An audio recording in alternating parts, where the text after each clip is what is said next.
বিল্ডিংয়ের রুমের ভিতরে ময়লার ট্যাঙ্কি কিভাবে বানাতে হয় যদি আপনার জায়গা না থাকে বাইরে। সম্মানিত ভাই ও বন্ধুরা, আসসালামু আলাইকুম। এখানে দেখতেছেন একটি ময়লার ট্যাঙ্কি তৈরি করা হচ্ছে। সেটি আপনার বাইরে যদি জায়গা না থাকে তাহলে অবশ্যই আপনাকে ভিতরে বানাতে হবে। তো তার আগে আরেকটি ব্যাপার জেনে নিই। আপনার জায়গা যদি কম থাকে, অল্প জায়গায় মাটি রাখার জায়গা না থাকে, তাহলে কিন্তু আপনার বিল্ডিংয়ের ফাউন্ডেশনটি দুইবারে করতে হয়। যেমনটি যদি 16টি কলম রয়েছে, এখানে 8টি কলম একবারে করা হয়েছে এবং সেটি কলম করার পর দ্বিতীয়বার বাকি 8টি পিলার করা হয়েছে। যেমনটি এখানে মাটি রাখার কোনো জায়গা ছিল না, তো সেই জন্য আপনাকে দুইবারে যখন বিল্ডিং চৌক দিতে হয় বা বিল্ডিং ফাউন্ডেশন তৈরি করতে হয়, তখন কিন্তু আপনাকে মাপজোপগুলি খুব ভালোভাবে খেয়াল রাখতে হয়। কেননা দুইবারে যখন একটি বিল্ডিং চৌতি দিতে হয়, তখন কিন্তু সেই কাজটি সঠিকভাবে করতে না পারলে সেই কাজগুলো কিন্তু মাপে সঠিক থাকে না, তাহলেই কিন্তু বিল্ডিং একটি বিঘ্ন ঘটে। যাই হোক, অবশ্যই সেদিকে খেয়াল রাখবেন। এখানে কিন্তু ডালাইগুলো দেখতেছেন খুবই সুন্দরভাবে কলমগুলো করা হয়েছে। সুন্দরভাবে মাল মিক্স করতে পারলে আপনার ডালাইগুলো খুব সুন্দর হবে। পানির পরিমাপ এবং সিমেন্ট বালু সব কিছু পরিমাপ যদি সঠিক থাকে, তাহলে কিন্তু ডালাইয়ের যে ফিনিশিং কলমের, সেই ফিনিশিংগুলো খুব সুন্দর আসে। যেই ব্যাপারটি নিয়ে কথা বলতে চেয়েছিলাম, চলুন সেদিকে এগিয়ে যাই। যখনই আপনার জায়গা অল্প থাকে, অল্প জায়গায় আপনার পুরো বাড়ির বিল্ডিং করে ফেলেছেন, তখন একটি ময়লার ট্যাঙ্কি করার জন্য অবশ্যই একটি জায়গার প্রয়োজন। যদি সেরকম কোনো জায়গা না থাকে, তাহলে কিন্তু অবশ্যই আপনাকে বিল্ডিংয়ের রুমের ভিতরেই একটি ময়লার ট্যাঙ্কি করতে হবে। কেননা বিল্ডিং করতে হলে অবশ্যই আগে আপনাকে ময়লার একটি ট্যাঙ্কি আগে তৈরি করতে হবে।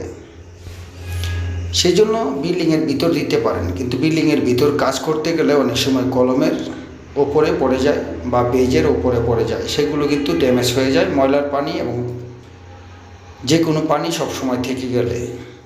তাহলে কি করণীয় সেটি আমি আমার অভিজ্ঞতা থেকে বলছি এবং আপনাদের পরামর্শ অবশ্যই আমি চাই। থাকলে পরামর্শ দিবেন কিভাবে করলে ভালো হবে। দেখতেছেন এখানে একটি পিলার কিন্তু ট্যাঙ্কির দেয়ালে পড়ে গেছে, আরেকটি কলম কিন্তু বাইরে পড়েছে, এটার বেস কিন্তু পড়ে গেছে ট্যাঙ্কির নিচে। এখানে যে বেসটি ডালাই দেওয়া হয়েছিল, ট্যাঙ্কি থেকে প্রায় 2 ফিট নিচে বেসের গর্তগুলো করা হয়েছিল। সেখানে ডালাই দেওয়ার পরও কিন্তু ট্যাঙ্কির ওপরে মাটি রয়েছে। এখানে যে কলমটি দেখতেছেন এক সাইডে পড়েছে, সেই কলমে কিন্তু এখানে একটি 5 ইঞ্চি দেয়াল করা হবে, 5 ইঞ্চি একটি গাঁথনি করা হবে, করে কিন্তু সেটাকে প্লাস্টার করে দেওয়া হবে চিকনাই করে। এবং নিচে যেই সোলিংটি রয়েছে, ট্যাঙ্কির নিচে যে সোলিং থাকবে নিচে, সেখানে কিন্তু একটি সিসি ডালাই করে দেওয়া হবে, যাতে চতুর্দিকে পানি যেতে না পারে বেজে, এবং কলমে যাতে কোনো প্রকার পানি চুয়াতে না পারে। সেটি করার জন্য কিন্তু এইভাবে প্ল্যান করা হয়েছে। এবং যদি পুরো পানিটাই যদি আপনার এখানে পুরো পাকা করে ফেলেন নিচের তলা, তাহলে কিন্তু পানিগুলো বেশিরভাগ জমে যাবে। সেই পানিগুলো খুব দ্রুতই ট্যাঙ্কিটা ভরে যাবে। সেই জন্য এখানে ঠিক যে ট্যাঙ্কিটি রয়েছে, ট্যাঙ্কির মাঝামাঝি একটি ইন্দ্র করা হবে। ইন্দ্র মানে গোল যে চাকি, যেটাকে চাক বলা হয়, সেই চাকের মতো করে গোল করে ঠিক মাঝামাঝিতে এনে একটি চাক বসানো হবে, প্রায় 3 থেকে 4 ফিটের মতো গর্ত করে, যাতে নিচের পানিটা একদম নিচেই চলে যায়, যাতে বেসে বা ফাউন্ডেশনে কলমে কোথাও যাতে চুয়াতে না পারে, লেগে না থাকে। সেই জন্যই কিন্তু এভাবে কাজগুলো করা হবে, চিন্তাভাবনা করা হয়েছে।